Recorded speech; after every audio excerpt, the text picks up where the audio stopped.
Hi everyone, welcome to the Hand in Hand Virtual Festival of Hong Kong. And this session we're going to have a little bit of a fun discussion involving our lovely guests, Kaitlin Chan and Brenda Alegre. And both of these are very wonderful people who will help us explore the topic of finding our voices as queer people in Asia. First of all, Brenda Rodriguez Alegre is currently among the board of directors of STRAP, the Society of Transsexual Women Advocates of the Philippines. And Brenda is a lecturer at the University of Hong Kong where she teaches gender studies. She has upcoming publications on transgender people's experiences. And as an activist for the LGBTQIA, she's been featured on SCMP, Pearl, and RTHK, and on various other TV programs and radio shows as well. And she's a choir soprano. And we have Kaitlin Chan, a Hong Kong cartoonist and cultural worker, currently working on her debut graphic novel. Congrats. And she has 16.3K followers on Instagram, and her comics have been featured in or are forthcoming from The New Yorker, Popula, The Offing, and AAWW's The Margins. And alongside cartooning, she facilitates the mobile library Queer Reads Library in Hong Kong and Vancouver. So thank you both for joining. Let's give a little round of applause. Yay! It's a pleasure to be Thank here. you for having us. Of course. In relation to Hand in Hand, a queer choral festival, we'd like to kind of explore not only, as choristers or people who love to sing together, but we want to talk about experiences and stories that relate to queer people in Asia. And how have we even grown to find ourselves and define ourselves as the LGBTQ spectrum over the past several decades as conversations start to surface a little bit more and more each year.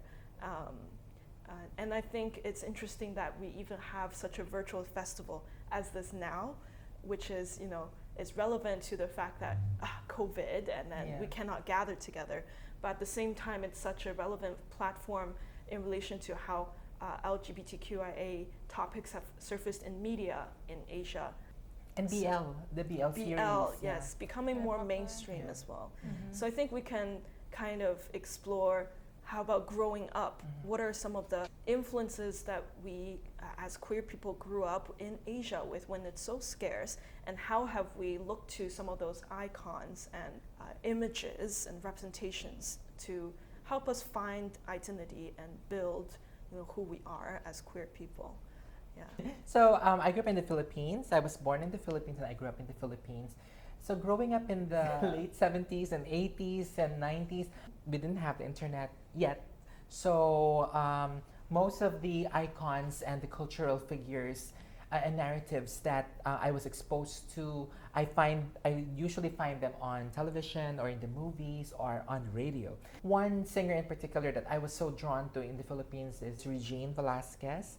I think she's like our premier diva. She's like the Whitney / Mariah / Celine Dion of the Philippines.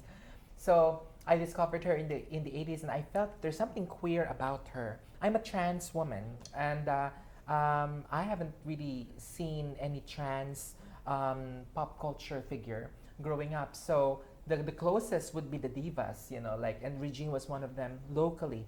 But there are international divas also from an earlier generation that I felt were so queer in some ways, even without understanding what the word queer means. Like Diana Ross, Tina Turner, Cher, Barbra Streisand, and Judy Garland. So just Liza Minnelli. So getting to see them on TV and hearing their songs on the radio, I think kind of awakened something queer about me. I also am into comics and sci-fi. So in particular, I've been awakened to the Western comic characters like Wonder Woman and Superman, and I think Wonder Woman helped me discover my gender identity also, because there's this live version of the action series that was that starred Linda Carter, and I was just so fascinated by her. I think I wanted to, at that point, I wanted to be like her as a kid, and embody her, and I think because she may not be a trans or an out LGBT character, but there's something queer about her, especially with the idea that she comes from Paradise Island, or Themyscira, which is an island all women. Yeah. And I've always had that kind of nagging questions that maybe some of them are into each other, you know. But of course, I'm still looking for that kind of queer figure. There was an actor in the Philippines whose name is Roderick Paulate, and would usually play the role of trans women. Until the early 90s, there came RuPaul. RuPaul, supermodel of the world. That was an unforgettable moment for me. Yeah. So I think that's my awakening in terms of my queerness. That's a very comprehensive pop culture history. I loved it so much. I just loved the way that it flowed. I think with Hong Kong, it almost feels cliche to say, but we really need to start with cantopop, and we need to start with the kinds of camp and kitsch that was employed by performers like Leslie Cheung and Anita Mui, because there was a way in which their costumes were really flagrantly going against gender norms in ways that people were actually uncomfortable with. I mean, even though it was in the realm of a pop music performance, there were a lot of critics who were saying that it's inappropriate for Anita Mui to be dressing so masculinely, or for Leslie Cheung to be wearing a long-haired wig, a dress, and heels, but they did it anyway. And they did it anyway to crowds of adoring fans who saw them in all their dimensionality and may not have identified as allies, but saw them and was like, you express yourself and you deserve to take up that much space. And I mean, Anita Mui's sexuality is never really discussed, but I guess Leslie was more of a, like, I guess identified as a bisexual man, even though it was kind of like a difficult journey for him because of all the homophobia he experienced. But in just knowing that these two individuals who achieved such prominence and such like visual recognition in Hong Kong were being allowed a kind of gender expansiveness, or at least we're actually trying to push the frontiers to that direction. I mean, Hong Kong is often called a very gendered society. I should specify that I grew up here. So, and I would say there are a lot of very powerfully socially prescribed norms for men and women in families, and like boys and girls. Like it starts very young for you to kind of adhere your way of speaking and conducting yourself, even if it doesn't feel natural to you, because it just feels like, I want to get by, I want to fit in, I don't want to cause a problem in my family. But then I think it's great then that you can turn to pop culture and you can turn to movies and music, because there's a space in which you can imagine and project onto these characters, even if in your regular life you have to be a good girl or a good boy, especially in the setting of school when you're growing up here. So I feel like those two icons are very powerful. And I mean, I don't know if she's coded as a queer character, but and she's an American character, but Buttercup from the Powerpuff Girls is an important imagination of how a girl can kick ass and just also be really forthcoming and like gruff. But I would see Buttercup doing that and like getting black eyes and just like being really rough. And I was thinking, I can really associate with that, and it just felt good to know that there was someone who was like modeling that kind of fluidity for me. I identify as bisexual, and I kind of feel like it's very difficult for people to, when you meet them, to sometimes feel as if they can't pin you down, and they don't like that you might be undefinable or undefined. So I feel like a lot of the pop culture I liked involved characters that I felt were kind of toying with lines and toying with boundaries in ways that felt really relatable. And even before you know how to say it, just knowing that it exists, I think is really helpful. So I think between the range of kind of icons and characters that we've mentioned, I think some things that share a commonality is kind of the topic of performance and also expression, and how they all kind of, like Kaitlin said, kind of play with the line of normativity, heteronormativity, and kind of the very strict gendered narratives that, you know, is common in not just Hong Kong but in all of Asia. So I think that's so interesting how between real pop stars who are real people and also cartoon characters, Wonder Woman, Buttercup, like they all kind of opened the way for, in a sense, right, for many closeted queer people to realize or find out, hey, I feel relatable to that, I find comfort in that. And in the sense, I think performance itself, especially in choir as well, it's a comfort zone for you to explore that without kind of feeling as afraid, as if you treat it as, okay, I will be this in daily life, right? I think that's also part of what makes choir a comfortable space for people to explore expressing themselves, perform themselves outside the boundaries of very gendered, you know, binary. Or it's finding your identities. voice. Also Finding your voice. Because even in a choir, because you're singing with other people, sometimes you maybe I could relate with that as well, that you may not really feel comfortable with your voice. You're trying to find, even if you're placed in a section, you may have some qualms, about performance, or some awkwardness, or you are boxed in, or you're looking for your identity, even if you're given a label. You're a soprano 1, whatever, right? But your voice may not be totally there, because maybe you feel that you don't really belong, or you don't belong yet, and I think that's why this conversation is very important, because it allows us to also share, not just with performers or singers, but any person, that it will sometimes take a lifetime for you to find your voice. And sometimes it and your takes identity. and the right people to allow you to have that safe space too, Yes. right? Yeah. For Kaitlin, how do you tell the story of how you came to find some of the your queer friends who you would even say is your chosen family per se, and that who have helped you be yourself around them?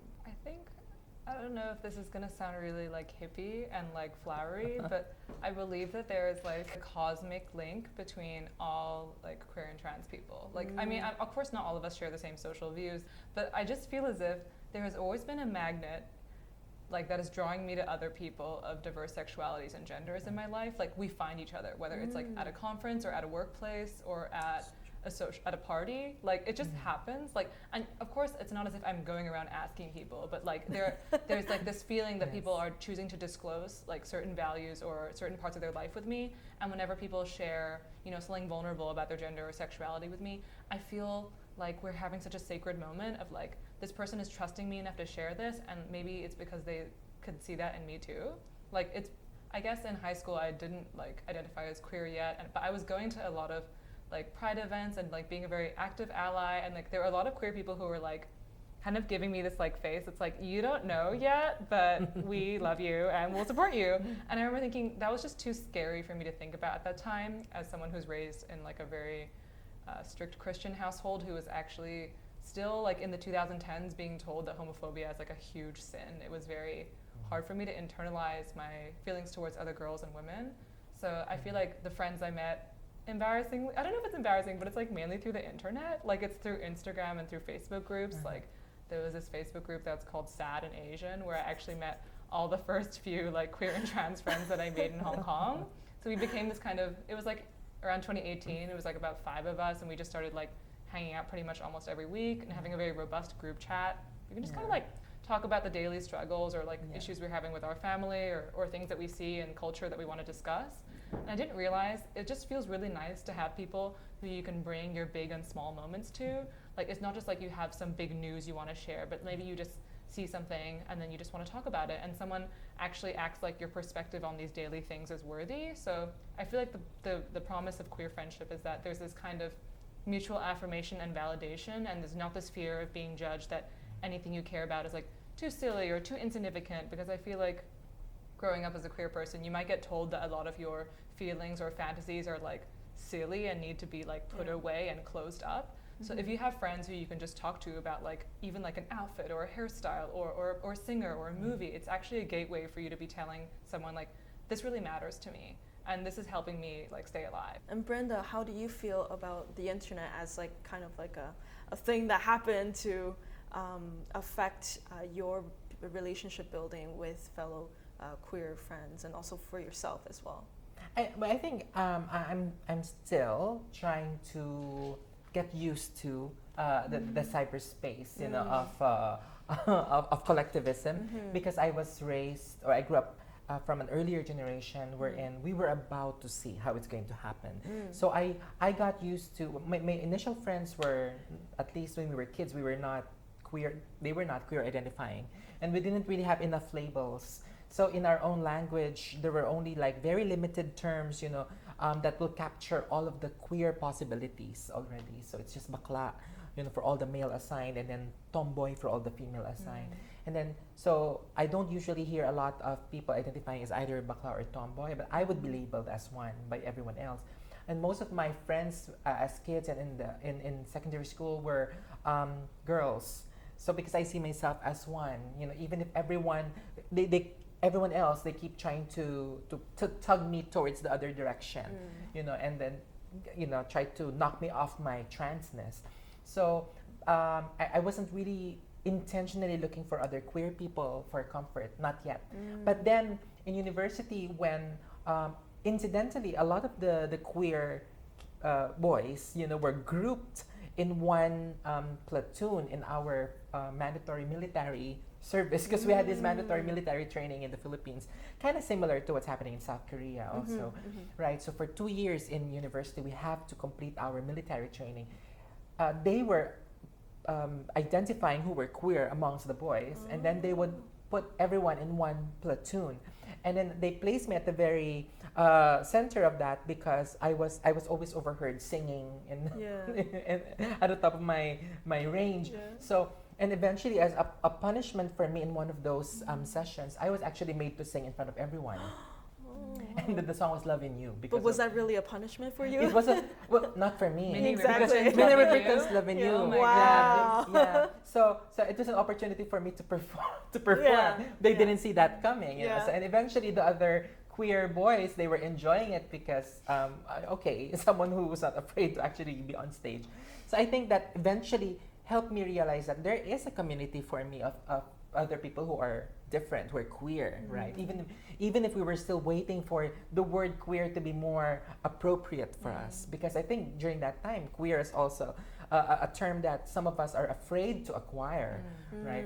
And so when I realized that some of us, you know, are kind of like-minded, or we have similar experiences, it felt like we now have a community, and it felt that finally I'm not an outsider, you know. But every now and then there's still that kind of feeling of being an outsider, especially when I was joining the choirs back home, you know, being required to not wear women's clothes, you know, but I was allowed to be in the female voice, you know, and I have to sing at the back, you know, so that it will not be so. That was kind of like those painful experiences back in the day. So if I would fast forward, you know, decades later, when I was able to join the Harmonics, you know, that was I think the very, very, very first time that I really felt I belonged, you know, and I felt more comfortable with myself.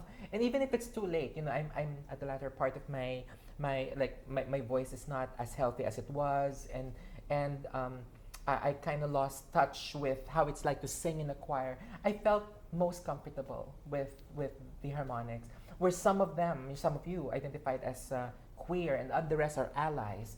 So I felt protected also, because I know that this is a very safe space. So I can attest that we will eventually find our communities. We will eventually find people who we will be drawn to, or who will be drawn to us, you know. But we just have to wait, you know, or we have to keep exploring.